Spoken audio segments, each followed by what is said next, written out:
Court ईश्वर के अस्तित्व को मानता है क्योंकि हर गवाह ईश्वर की शपथ लेकर ही सच बोलता है। अब वक्त आ गया है कि कोर्ट शैतान के अस्तित्व को भी स्वीकारे। कॉन्जरिंग यूनिवर्स कभी फेल नहीं होने वाला। जी हाँ, ये कभी बंद नहीं होने वाला। हैरानी की बात तो ये है कि इस यूनिवर्स की कमान भी वार्नर ब्रदर्स के हाथों में है, लेकिन ये उनके बाकी किसी भी यूनिवर्स से बेहतर परफॉर्म कर रही है इन टर्म्स ऑफ नंबर, उसके बाद जाके इसकी सर्वाइवेबिलिटी में। क्योंकि किसी भी विजनरी यूनिवर्स को कैरी ऑन करते रहने के लिए उसकी सर्वाइवेबिलिटी जरूरी है। और अभी तक की इसकी जितनी भी मूवीज रिलीज हुई है, किसी ने भी बॉक्स ऑफिस नंबर्स को डिसअपॉइंट नहीं किया है। इस यूनिवर्स की movies on an average $22 million की रहती हैं और इसकी कमाई होती है एवरेज के हिसाब से भी $240 फकिंग मिलियन। और अभी तो सिर्फ मैं एवरेज की बात कर रहा हूं। द कॉन्जरिंग यूनिवर्स के कई सारे सक्सेस सीक्रेट में से एक आख सीक्रेट उसका ये भी आता है कि उसकी ब्रांड वैल्यू। ठीक जैसे मार्वल सिनेमैटिक यूनिवर्स की मूवीज उसके नाम से ही चल जाती हैं, ठीक यहां भी यही हो रहा है। कॉन्जरिंग यूनिवर्स की जितनी भी मूवीज आपको देखने को मिलेंगी वो अपनी कहानियों को एज ए ग्रेटर यूनिवर्स का पार्ट कहकर इंट्रोड्यूस करती हैं, जिससे ये फील होता है कि कहीं ना कहीं ये सारी कहानियां एक दूसरे के साथ कनेक्टेड हैं। जहां वार्नर ब्रदर्स की हालत सिनेमैटिक यूनिवर्स को लेकर खराब चल रही है, वहां पे उन्होंने इस कॉन्जरिंग यूनिवर्स को ठीक ही रखा है। अब देखो, ये बात मैं टोटली एडमिट करता हूं कि इस यूनिवर्स की मुझे सारी पिक्चरें पसंद नहीं आई। उसमें से नन सबसे बुरी थी। एनेबल शुरू में अच्छी हुआ करती थी, मगर अब तो वो सिर्फ कैश ग्रैबर बनके रह गई है। लेकिन इन सब कमियों के बावजूद भी हमारे मन में इसके लिए एक इज्जत है, एक उम्मीद है कि आगे चल के कुछ अच्छा करेंगे। क्योंकि ये सारी कहानियां अभी ये सब खत्म नहीं होती। ये सब सारी कहानियां कनेक्टेड होने के नाते एक उम्मीद बनी रहती है कि एक पॉसिबिलिटी है कि आगे चल के कुछ इस कहानी का मतलब निकलेगा।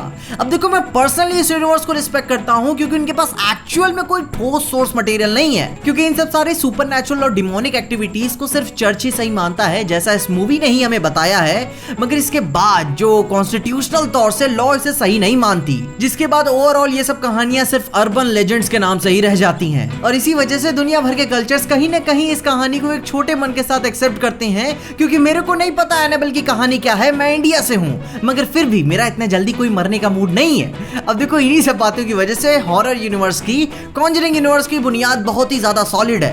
क्योंकि भाई गांड सबकी फटती है, इसमें कोई एक्सेप्शन नहीं है। और इतने सालों की मेहनत और लोगों को डराने के बाद ये बात तो अब तक तो हम समझ ही चुके होंगे कि हॉरर मूवीज कभी मरने नहीं वाली।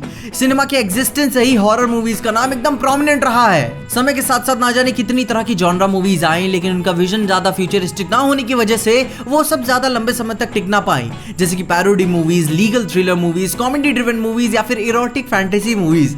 अब तो बस कुछ गिनी चुनी ही देखने को मिलती हैं, और उसमें से कुछ अच्छी निकल जाए वो भी बहुत रेयर केस हो जाती हैं। मगर भाई लोग, इस तरह की हॉरर मूवीज कभी खत्म नहीं होने वाली, हमेशा से थी, हैं और रहेंगी।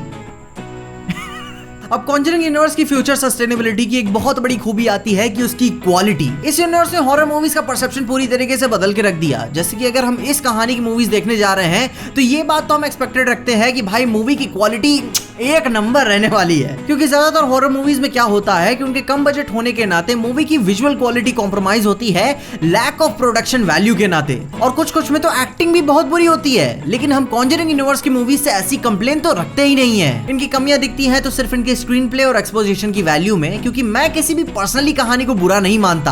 अ क्वाइट प्लेस को ही देख लो, बिना कुछ बोले सबकी गांड मार दी। अब देखो, अगर हम कॉन्जरिंग यूनिवर्स की मूवीज की कमियों के बारे में जाने तो हमें सबसे पहले ये जानना होगा कि आजकल किस तरह की मूवीज सक्सेसफुली परफॉर्म कर रही हैं, कॉमर्शियली और क्रिटिकली दोनों तरफ से। और वो आती है सटायर और सोशल हॉरर मूवीज।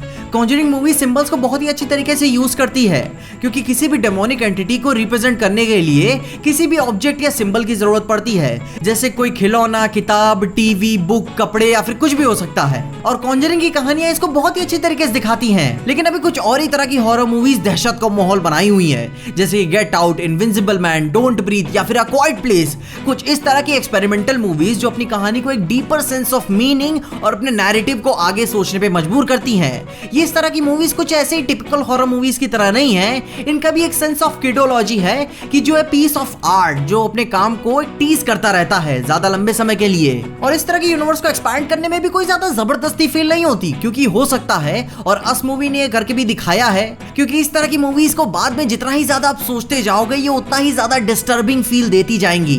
मैं तो सोचना भी नहीं चाहता कि इसने क्या क्या झेला होगा। बातें बद से बदतर होती चली जाती हैं, और यही बात द कॉन्जरिंग यूनिवर्स में लैक करती है।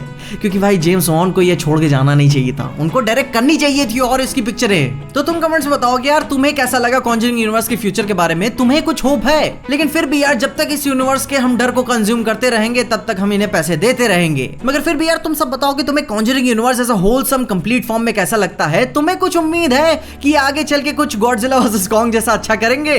देखो मैं एनाबेल वर्सेस नन के लिए पूरे पैसे देने के लिए तैयार हूं। आइडिया बहुत ही अजीब है लेकिन मैं फिर भी पैसे दूंगा। तुम बताओ कमेंट्स में तुम्हें क्या देखना पसंद आएगा। इसके अलावा अगर आपको इस वीडियो में देख कुछ भी अच्छा लगा, खुशी या मजा आया तो लाइक मार दो इस वीडियो को। इस चैनल पे कहीं से भी नए आगे हो तो सब्सक्राइब तो मार देना इस चैनल को। और अगर आपको वीडियो को ज्यादा ही पसंद आ गई तो अपने दोस्तों शेयर कर देना। मेरे इंस्टाग्राम और ट्विटर हैंडल्स आपको नीचे डिस्क्रिप्शन में मिल जाएंगे। और देखते रहिए पीजे एक्सप्लेन।